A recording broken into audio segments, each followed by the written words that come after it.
I welcome you, Dike. Thank you. I didn't know if that was a compliment or just... I'm a poet, so I'm going to begin with lines from a poem written by the Irish poet W.B. Yeats and popularized by our own Chinua Achebe. Things fall apart, and the center cannot hold. Mere anarchy is loosed upon the land. Things fall apart, and the center cannot hold.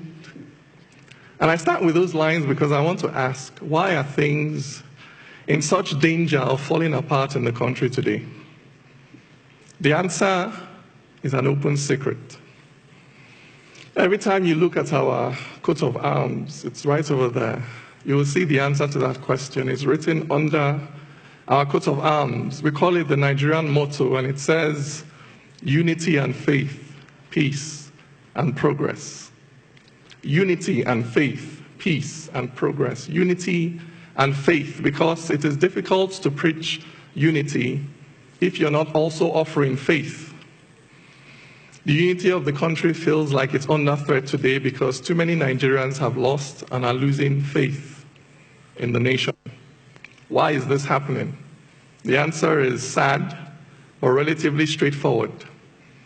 Where you have a soldier that has paid the ultimate price defending the territorial sovereignty of the country, perhaps in the northeast, and afterwards the government struggles for one reason or the other to care for the widow and orphans is left behind, people lose faith.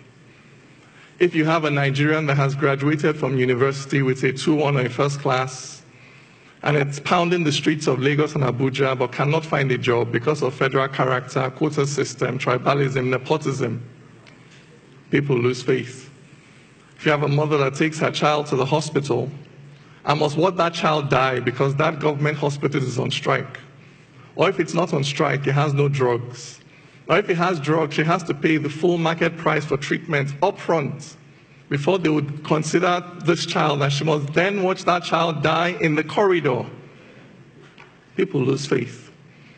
And when people lose faith in the state, they take solace in the tribe, because the tribe is the natural enemy of the state. When people lose faith in the state, they take refuge in the tribe. And as more and more people take refuge in the tribe, they begin to trouble the peace of the nation, unity and faith, peace and progress. So how do you defend the peace of a nation that is being troubled in these ways?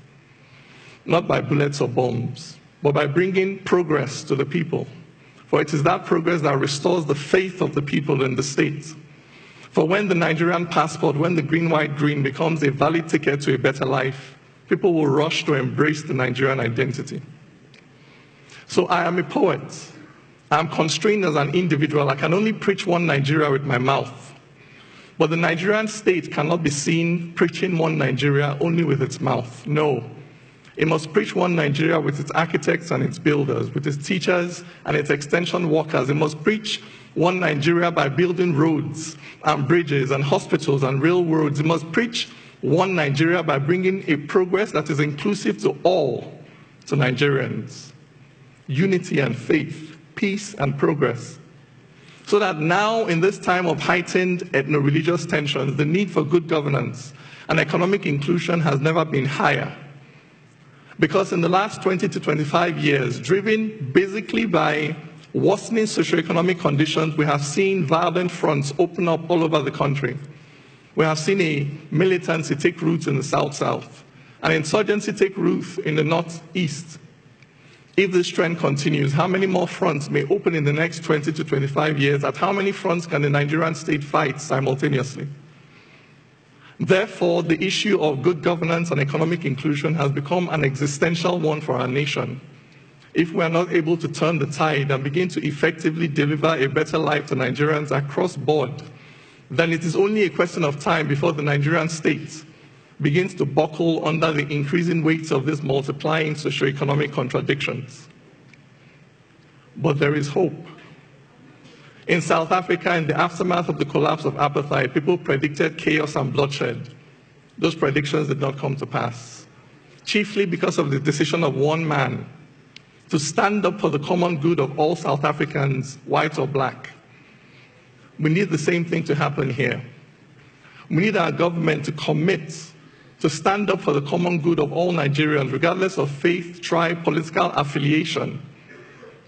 We need a government that will commit to investing, for instance, in infrastructure for all, investing in the roads that unite, in the bridges that bind, in the railways that connect, investing in our unity schools as they were meant to be, in the NYSC as it was meant to be, investing in creating heroes out of our sporting champions who daily demonstrate on the field of struggle that victory has nothing to do with faith and ethnicity and everything to do with hard work and tenacity. If we have a government that invests in these things, then there is hope. If we have a government that is committed to investing in providing jobs for our youths, affordable credit for our startup businesses, so that people feel that they have a stake in society, for those who have houses and cars of their own, are less likely to go out on the street to burn the houses and cars of others. If we have a government committed to investing in equal economic opportunities for all Nigerians, then there is hope. If we have a government committed to investing in laws that are certain and knowable in advance, in a justice that is blind to the power, the wealth, the political office, the faith, the ethnicity of those who stand before it, so that Nigerians know that action A will attract consequence B, regardless of who you are, then there is hope. If we will commit to invest in a language of inclusion, in alternative interpretations of our own history and social realities, so that Nigerians see that poverty does not discriminate between North and South, that armed robbers do not obey the federal character principle. And when the River Niger bursts its banks, it does not just flood the homes of Muslims and non-indigents, that devastation does not discriminate, and the only way we can tackle it is by pulling together. If we can invest in narratives like this, then there is hope.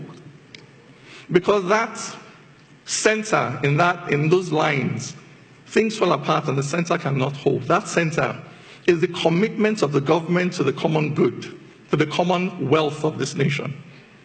Now, I am not the government, I'm just a poet. So I can only contribute my poems to this struggle for economic inclusion, for social justice and national integration. So I'm going to leave you this morning with a poem titled, The Wall and the Bridge. If a white man turned and called me nigger, my blood would boil in righteous anger, for the evil of discrimination is clearly established when a white man tries to treat me like rubbish. But if Hausas say Igbos are greedy and crude, and Igbos say Hausas are haughty and rude, and Ijaw says the Shekiri must die today, and Ezra tells the Zulu there's no other way. If Yorubas declare it is Awo or nothing, and we use federal character to share everything, so before you can even smile and tell me welcome, you must first ask me where my father is from. If those who were settlers but now indigents say those who are settlers can't become indigents, and the Constitution says we are all citizens, local governments keep issuing certificates of origin. If my brother passed JAM but can't go to uni because he is thief and he's not Kanuri, and UniMaid has a quota for its catchment area, so he must go back to Benue or wait one more year. If it's okay to say it's not okay to marry someone just because they are Kalabari and that every tribe should have its own side, are we not then practicing apartheid?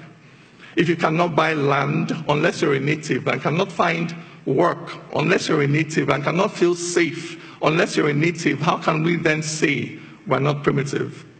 Yet, you go to London and get their passport, then settle wherever, however you want. You stand there and fight for equality, but come back and start to use ethnicity. I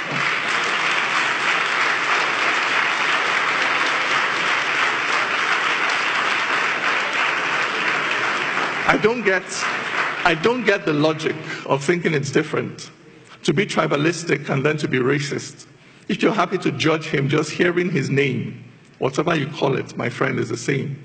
Where there is no courage to cross this divide, where there is no faith to look deep inside, and stop judging accents and surnames and dressing, this fire we're quenching will only keep burning. Which nation can stand dividing its people?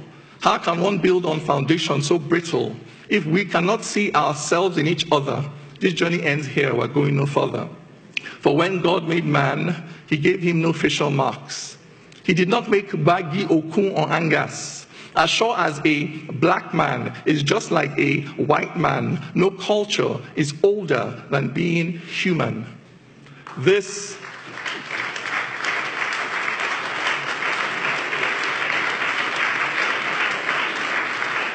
is the truth until we accept it. Our nation will stumble on its broken feet. For the same things can bind us that drive us apart. For the wall and the bridge are both in the heart. Thank you very much.